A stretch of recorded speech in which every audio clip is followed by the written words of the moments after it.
ایک چوڑیاں بیچنے والی کو مجھ سے پیار ہو گیا۔ اس کی کیا کمال محبت تھی۔ وہ جہاں بھی جاتی وہاں کی مشہور چیز میرے لیے تحفے میں لاتی تھی۔ وہ میری خاطر میرے شہر میں 4 سال تک رہی۔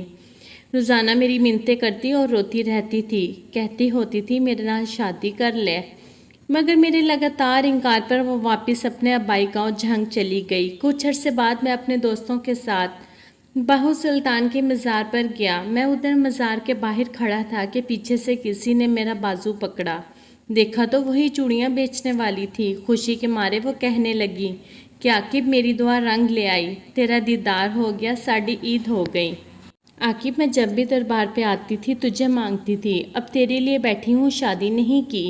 پھر اس کی آنکھوں میں آنسو آ گئے، کہنے لگی بھیک منگنا، چوڑیاں بیچنا میرا قصور تو نہیں ہے نا، یہ تو میری قسمت کا قصور ہے، میرا نصیب کا قصور ہے، تو سزا مجھے کیوں مل رہی ہے؟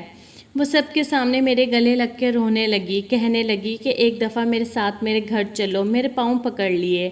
سب لوگ دیکھ رہے تھے، میری بہت بےعزتی ہوئی، لوگوں کا مجمع لگ گیا۔ دوستوں نے بولا کہ چلو ایک دفعہ ہو آتے ہیں۔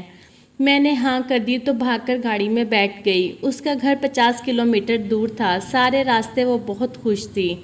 ہم اس کے گاؤں پہنچ گئے، وہاں سب گھر کچے تھے لیکن صفائی پکے گھروں سے بھی زیادہ تھی۔ سب لوگ مجھے عجیب نظروں سے دیکھ رہے تھے۔ ہم ان کے گھر پہنچے تو اس کی سب سہیلیاں جمع ہو گئی، پھر اس نے ہمارے لیے کیا مزے کا کھانا بنایا۔ اس کے گھر والوں نے بتایا کہ یہ لڑکی تو سارا وقت تمہارے نام کی تسبیح کرتی رہتی ہے، اور پھر جب ہم واپس آنے لگے تو اس کی آنکھوں سے آنسو نہیں رک رہے تھے۔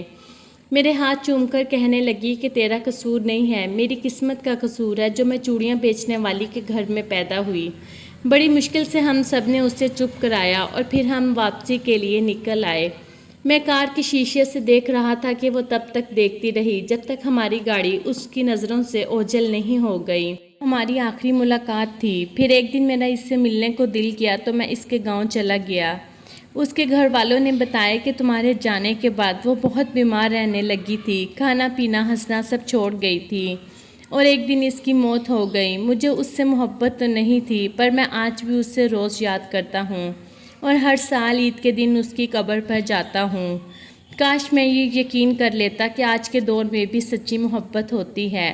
اب بس کہنے کو کاش لفظ رہ گیا ہے کہ میں اسے اور اس کی محبت کو سمجھ جاتا۔